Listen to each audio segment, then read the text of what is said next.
Sir, எப்படி இருக்கீங்க? நல்லா இருக்கேன். அப்புறம் சார், இந்த செந்திப்பட்டி கேஸில் பாடி மார்ச்சரி போயிடுச்சு. ஓகே. கேஸு கோர்ட்டுக்கு வந்துருச்சு. குட். இதுக்கு மேலே உங்கள் கையில் தான் இருக்குது, நீங்கள் தான் பார்த்துக்கணும். கவலைப்படாதீங்க, நான் பார்த்துக்கிறேன். சார், எனக்கு ஒரு சந்தேகம்.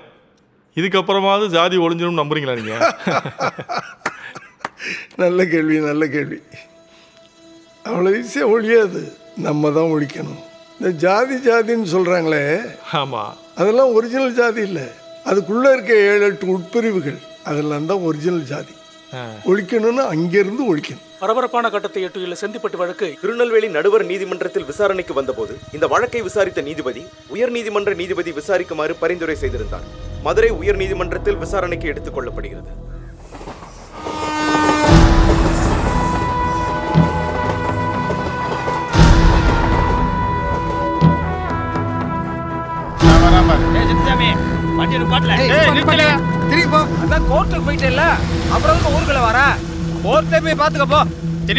இனிமே நீ ஊருக்குள்ள வரக்கூடாது. நீங்க திருந்திய மாட்டீங்களா? முதல்ல எஸ்பி ஆர்டர் போட்டாரு, ரெண்டாவது கோர்ட் உத்தரவு போட்டிருக்கு. தயவு செய்து நீங்க எல்லாம் அமைதியா போயிருங்க. உங்களால சின்னசாமி ஏதாவது ஒண்ணு ஆச்சு, எல்லாரும் இதுக்கு உள்ள போட்டுருவேன். நீங்க எல்லாம் கலைஞ்சு போங்க. மீச முதல்ல கலைஞ்சு போங்க. எல்லாரும் நீங்க முன்னாடி போங்க. போங்க போங்கப்பா, எல்லாரும் போங்கப்பா. நின்னுட்டே இருக்கீங்க, வண்டி அடியா.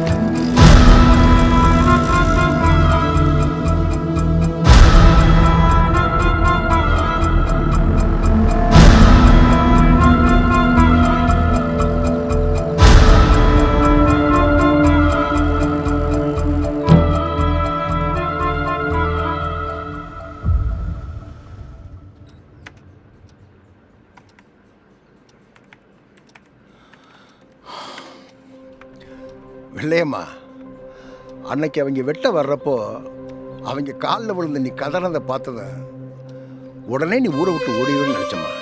ஆனால் அவன் மகன் சின்னசாமி போராட்டம்னா என்னன்னு உறுதியா கம்பீரமா நின்று காட்டிட்டாமா.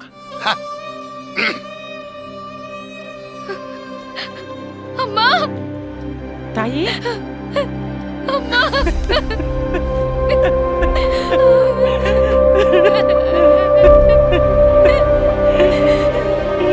நல்லா இருக்கியா தாயே? நல்லா இருக்கேம்மா. அண்ணா எப்படிமா இருக்கு? ஊர்க்காரங்களாம் சேர்ந்து அண்ணனை அடிச்சாங்களாப்பா? நான் கூடவே வந்து அண்ணனை பார்த்துட்டு வரட்டாப்பா? வேணாம் தாயி, ஊருக்காரங்க எல்லாரும் நம்ம மேல கோவமா இருக்காங்க. எங்களை பத்தி நீ ஒண்ணு கவலைப்படாத. நீ மட்டும் அங்க வர வேணாம் மகளே. இன்னொரு முறை உனக்கு ஏதாவது ஒண்ணு ஆச்சுன்னா தாங்க முடியாது தாயி. இந்தாரு வெள்ளையம்மா, நீயே இப்படி அழுதீனா அது பாவம் சின்ன பிள்ளை தாங்குமா? அழுகாதம்மா, அழுகாத, எல்லாம் சரியாயிரும். இதெல்லாம் எப்பங்க ஐயா சரியாகும்? இந்த நாட்டில் எப்பெல்லாம் அக்கிரமம் தரவரிச்சு ஆடுதோ அப்பெல்லாம் அந்த ஆண்டவன் அவதாரம் எடுத்து வந்து எதிரி அழிச்சாங்கிற கதை உண்டு. இப்போ அந்த அவதாரம் மறுபடியும் எடுத்து வரணும், அரசியல்வாதியா வரணும். அதுவும் அதிகாரமிக்க அரசியல்வாதியா வரணும். அப்பத்தான் இதெல்லாம் சரியாகும்.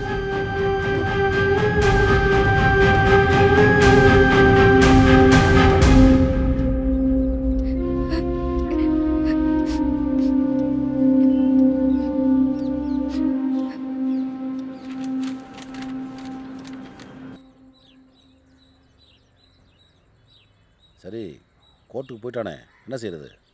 சரி, அடுத்து ஆக வேண்டியதை பார்ப்போம்.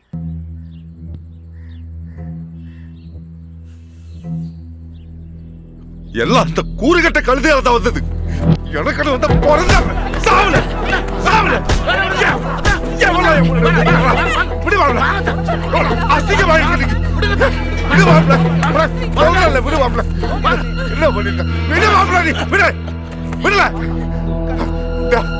கழுத வைக்கிற வீட்டுல இவன் கால் வச்சதால தானே இந்த ஊரு முன்னாடி குடும்பம் தலை குளிச்சு நிக்குது.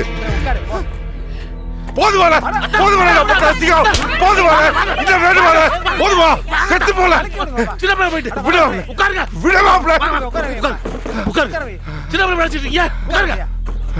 என்னன்னா ஆச்சு உனக்கு? பேசாம போனி நான் மட்டுமா காரணம்? அவரும் ஒரு காரணம், அந்த ஆண்டவன் ஒரு காரணம். நான் வள்ளிய பொண்ணா தானே பார்த்தேன், இந்த ஊர் தான் சாதியா பார்த்துச்சு. இங்கே பாருங்கவே, அவன் பண்ணது ஒன்றும் சாதாரண காரியம் கிடையாது. அவங்களாம் நம்மளுக்கு காலங்காலமாக கட்டுப்பட்டு இருந்தவங்க தானே. இப்போ முறை நம்மளை எடுத்துட்டு கோர்ட்டுக்கு போயிட்டான். சிங்கமாக இருந்த எங்கள் மாமனை எங்கள் குடும்பத்தை அசிங்கப்படுத்தி விட்டான். அது மட்டும் இல்லாமல் திருவிழாமல் அடக்கம் பண்ண வேண்டிய மாமன் பாடியை கொண்டு போய் மாச்சல் வச்சு விட்டான்.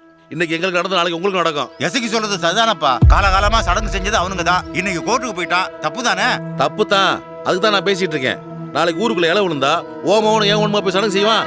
சடங்கு செய்யறது இருக்கட்டும், நம்ம ஊர்ல இது வரைக்கும் யாராவது கோர்ட்டு பக்கம் போயிருக்கோமா? இப்ப பாரு, கேஸ் வேற போட்டான்.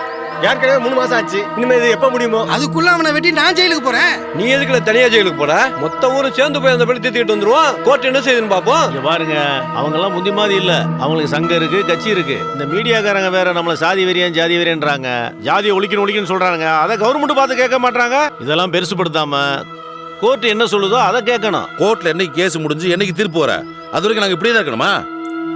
வெள்ளையம்மா, ஏய் வெள்ளையம்மா, ஏமா உன் மாமியா எங்கம்மா? ஐயா, வெள்ளையம்மா, உனக்கு வேலையும் கொடுத்து அதுக்கு கூலியும் கொடுத்து என் தாத்தையும் போட்ட இடத்தையும் கொடுத்ததுக்கு இந்த ஊரே எடுத்துட்டு கோர்ட்டுக்கு போயிட்டீங்களா? யோ, என்னைய பார்த்துட்டு இருக்கிற கேள்வி கேள்வி. இல்லையம்மா, எசைக்கு சொன்னது கேட்டே இல்ல. நீங்க வேலை பார்த்துட்டு போதும், வீட்டை காலி பண்ணிட்டு ஊரை விட்டு போங்க. நாங்க வேற ஆளை வச்சுக்கிறோம். அப்படி கேளு.